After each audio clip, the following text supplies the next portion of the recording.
नमस्कार। आप देख रहे हैं हिमालयन वॉइस। मैं विक्रम सिंह और आज हम बात करने जा रहे हैं उस राज्य की जहां राजनीति सिर्फ सत्ता की लड़ाई नहीं बल्कि खून खराबे की जंग बन चुकी है। जी हाँ, हम बात करने जा रहे हैं पश्चिम बंगाल की। पश्चिम बंगाल जहां सत्ता बदलती है लेकिन हिंसा नहीं। पश्चिम बंगाल कभी विचारधारा का गढ़ माना जाता था।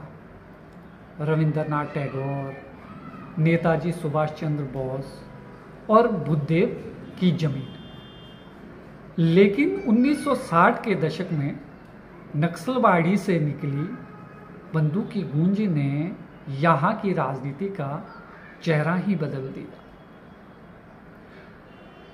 1977 में वामपंथी सरकार आई और अगले 24 साल तक सत्ता पर काबिज रही। लेकिन हर चुनाव से पहले और बाद में विपक्षी कार्यकर्ताओं पर हमले, बूथ कैप्चरिंग और बमबारी बंगाल में आम बात हो गई, जो आज भी बदस्तूर जारी है। 2011 में ममता बनर्जी के नेतृत्व में बंगाल में परिवर्तन की लहर आई। तृणमूल कांग्रेस ने वाम शासन को उखाड़ फेंका और जनता ने उन्हें शासन की बागडोर सौंप दी। पर क्या बंगाल में सच में परिवर्तन आया? नहीं, बस हमलावर बदल गए। अब हिंसा के शिकार वामपंथी और बीजेपी कार्यकर्ता होने लगे।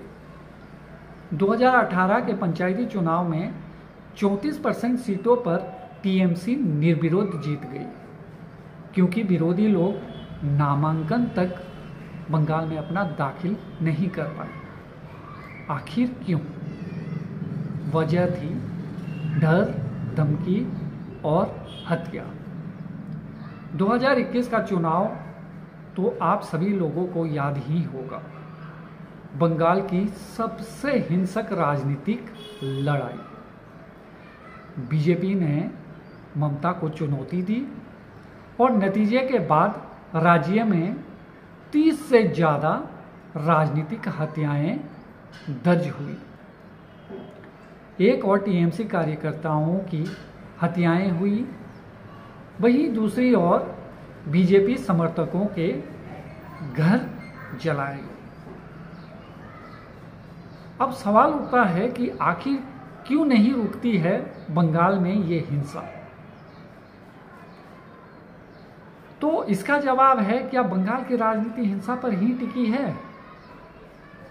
कुछ राजनीतिक विश्लेषकों का मानना है कि जमीनी स्तर पर सत्ता का मतलब होता है रोजगार, ठेके और पुलिस का नियंत्रण, और इसे बनाए रखने के लिए कोई भी हद पार की जा सकती है। बंगाल में पंचायत स्तर से लेकर विधानसभा तक हिंसा ही सत्ता की सीढ़ी बन चुकी है। क्या बंगाल एक बार फिर विचारों की भूमि बन सकता है, या हमेशा खून में रंगी रहेगी बंगाल की राजनीति? तो इसके लिए जरूरत है राजनीतिक इच्छा शक्ति की, कानून के शासन की और जनता के जागरूकता की।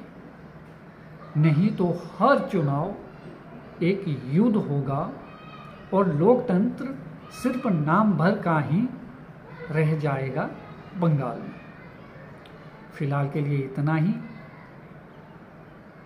नमस्कार।